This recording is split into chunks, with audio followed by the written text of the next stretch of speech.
यार तुम बीच में मत आओ। बोलिए श्री सद्गुरुदेव की। परम पूज्य संत श्रमण सद्गुरु कबीर साहब जी, अर्चनीय वंदनीय संत समाज, भक्त साधक, ममतामयी माताएं बहनें एवं बच्चे, यार बीच में मत आओ तुम। हम सभी यहाँ संतों की अमृतमयी वाणी का प्रसाद लेने के लिए यहाँ बैठे हैं। सभी भक्त साधक बड़े प्रेम से आलस को त्याग कर संतों की एक एक वाणी का श्रवण करें, ताकि आपका जीवन कल्याण हो जाए, ये मानव जीवन सफल हो जाए। मेरा आज का विषय है प्रेम।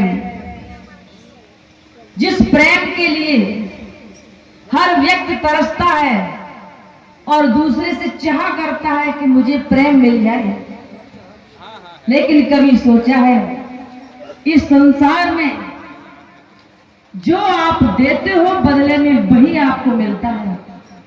आप कितने लोगों को प्रेम देते हो?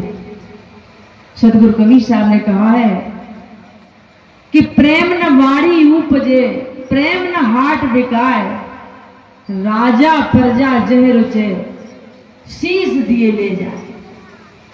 आपको चाहिए प्रेम, ये कहीं बाजार में खरीदने की चीज नहीं है। चाहते हो प्रेम तो सीधा कहा है कि सर काट के रख दो और बदले में प्रेम ले जाओ। अब सर क्या काटना है? इस पंच तत्व के इस पुतले का सर नहीं काटना है। इसके अंदर जो हमने अहंकार पाल रखा है, जो ईर्ष्या, जलन, क्रोध जो हमने पाल रखा है, इसको खत्म कर दो, इसको चढ़ा दो, समर्पण कर दो। श्रद्धा और समर्पण जहां होता है वहां प्रेम अपने आप उत्पन्न हो जाता है।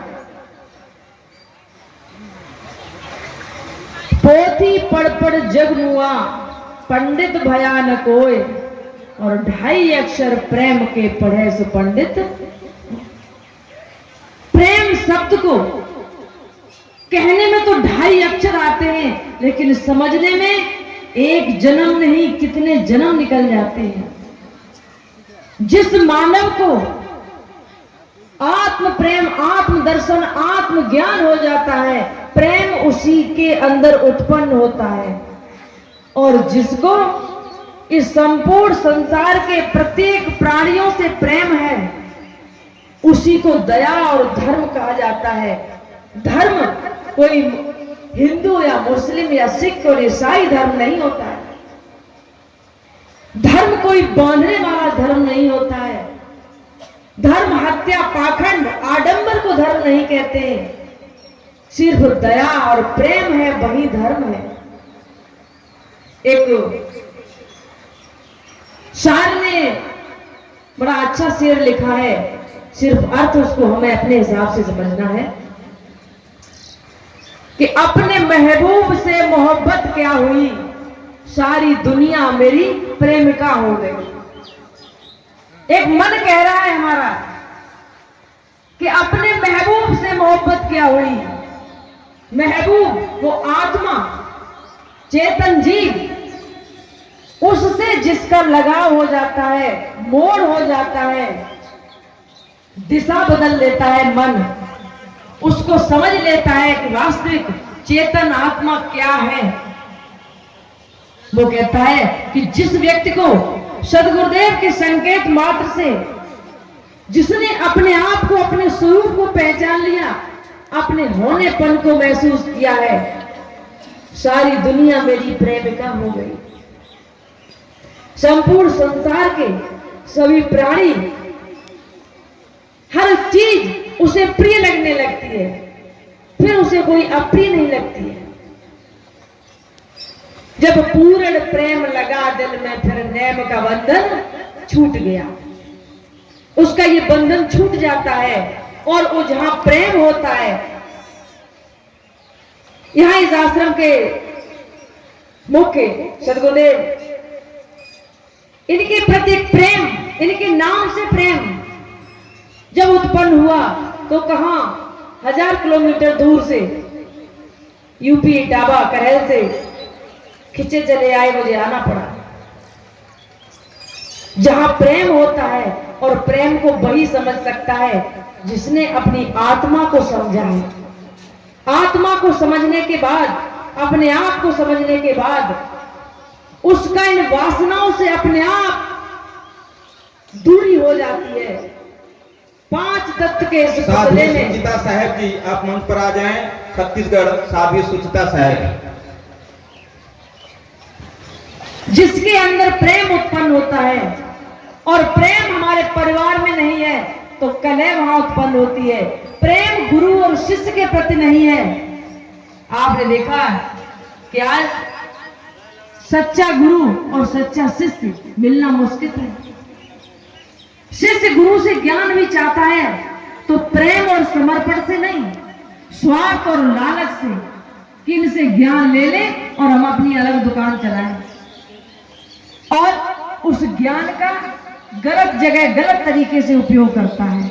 और जहां प्रेम और समर्पण होता है वहां निस्वार्थ सेवा, ज्ञान, ध्यान, और उस सेवा से गुरुदेव को प्रसन्न करके, और जब प्रेम उत्पन्न हो जाता है उसका इन वासनाओं से अपने आप पीछा छूट जाता है कि विषयों से मन मोड़ रे तो ही पीब मिलेंगे, विषयों से मन मोड़ रे तो ही पीब मिलेंगे।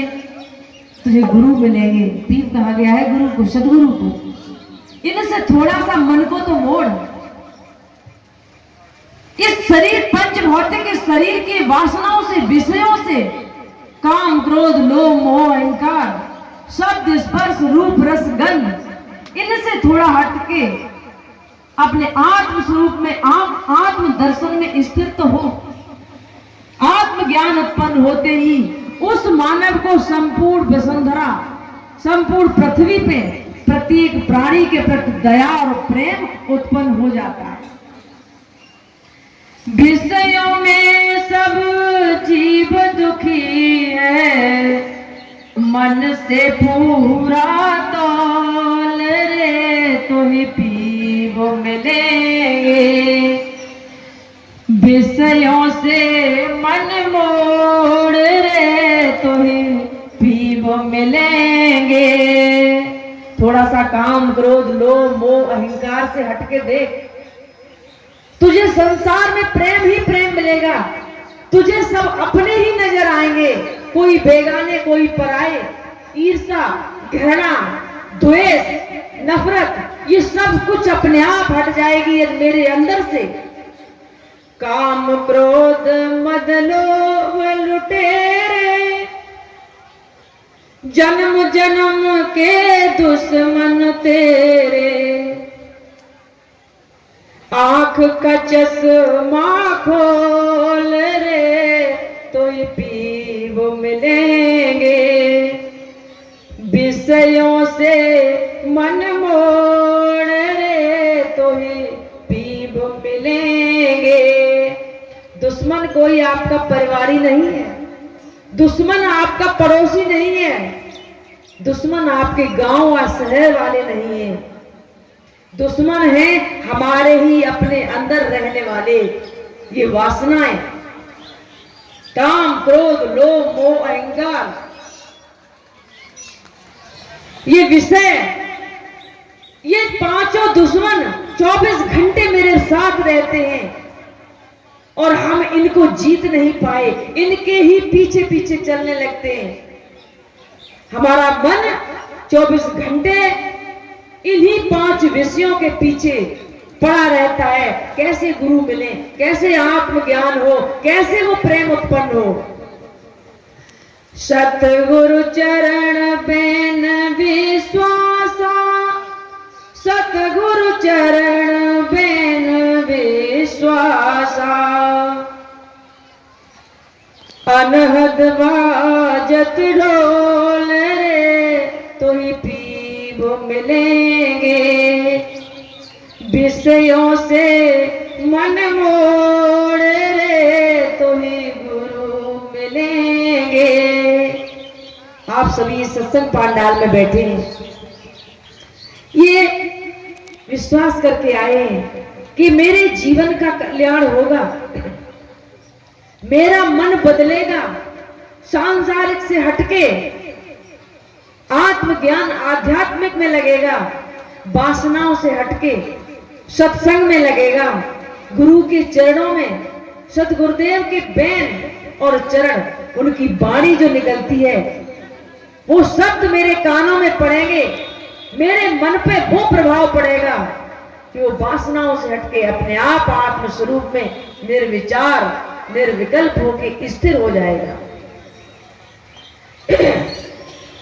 कहते हैं सामल सुनो मेरे भक्तों, कहते हैं सामल सुनो मेरे भक्तों, आंख का चश्मा खोल रे तो ही पीबो मिलेंगे, आंख का चश्मा खोल रे तो ही पीबो मिलेंगे, विषयों से मन मोड़ रे तो ही पीबो मिलेंगे, विषयों से मन मोड़ रे तो ही पीबो मिलेंगे, गुरु मिलेंगे, सत्संग मिलाएगा। ये आंख का चश्मा, चश्मा क्या है? बचपन में ये अपना अनुभव बता रहे हैं। जब लाल रंग का चश्मा लगा लेते थे तो सारा ये संसार सब कुछ लाल ही लाल दिखाई देता था, और नीला चश्मा लगा लेते तो नीला ही। वैसे ही जब वासनाओं का चश्मा लगा हुआ होता है तो मुझे ये संपूर्ण संसार वासनामय दिखाई देता है। गुरुदेव कह रहे हैं इस चश्मे को निकाल के फिर देख, वास्तविक आंख से देख, विवेक की आंख से देख, संतों के वचन सुन के ज्ञानमयी आंख से देख, फिर तुझे सत्य और असत्य का अपने आप पता चल जाएगा कि झूठ क्या है, सत्य क्या है, नकली क्या है, असली क्या है। नीर छीर का करे जो मेरा, कहे सतगुरु सो जन मेला। कबीर साहब कह रहे हैं कि सकलो दुर्मत दूर कर, अच्छो जन्म बनाओ, काग गौनगत छोड़ के हंस गौनगत पाओ। अच्छा जन्म बनाना चाहते हो, प्रेममय आनंदमय जीवन बिताना चाहते हो तो अपने संपूर्ण विकारों को अलग कर दो, दूर कर दो। हंस बताया है सतगुरु कबीर साहब ने इस मानव को हंस रूप में। हंस की ये विशेषता होती है, लखनऊ के चिड़ियाघर में अपनी आंखों से देखा है। पानी और दूध को हंस के सामने जब रखा, हो सकता उसकी चोंच में, उसकी चोंच किसी ऐसे पत्थर की बनी हो कि चोंच जैसे ही दूध में डुबोई उसने, दूध जम जाता है और उसके अंदर चला जाता है, पानी रह जाता है।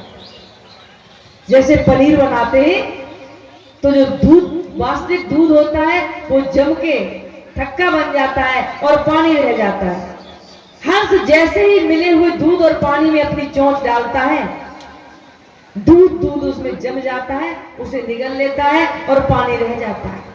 मतलब उसके साथ धोखा नहीं कर सकते हो। वैसे ही सतगुरु कबीर साहब कहते हैं, हे मानव, इस मानव को हंस की उपाधि दी है कि तू हंस है, और हंस की तरह क्यों नहीं तू नीर छीर का निर्वहन कर रहा है? क्यों नहीं इस संसार में माया में लिप्त होता है, उस माया को समझ रहा है? संग चले सो धन है, जो रह जाए सो माया। जो यहीं रह जाती है उसको माया कहते हैं। इस हंस रूप की महत्ता को समझो, अपनी काबिलियत समझो और नीर छीर का निर्वहन करो। इस माया को छोड़कर 5 तत्वों के विषयों को पालने पोसने में पूरा जीवन बिता देते हो, कभी इस 5 तत्व के पुतले को चलाने वाले उस आत्मचेतन जीव की भी कभी कभी खबर लिया करो। उसके लिए आप इस मन को विषयों से मोड़कर शांत चित होकर संतों की वाणी को अपने हृदय में धारण करके ध्यान साधना के द्वारा इस मन को शांत करना ही पड़ेगा। यदि आत्मज्ञान, आत्म कल्याण, मुक्ति, मोक्ष चाहते हो तो सुख, शांति, जीवन में आनंद, परिवार में प्रेम, समाज में सब कुछ अच्छा चाहते हो तो इस मन को मोड़ना ही पड़ेगा। सद्मार्ग, सद्भावना इसमें पैदा करनी ही पड़ेगी, तभी आपको सुख और शांति, आनंद, परम ज्ञान, परम शांति मिल सकती है। उसके लिए आपको त्याग भी करना पड़ेगा। त्याग यही है कि अपने इस राजा प्रजा जो ही रुचे शीश दिए ले जाए। जिसको भी चाहिए अहंकार को खत्म करके नतमस्तक होकर ज्ञान से, प्रेम से, वैराग्य से आत्मज्ञान प्राप्त करें। मैं अपनी वाणी को इन्हीं शब्दों के साथ विराम देते हैं। बोलिए श्री सद्गुरुदेव की।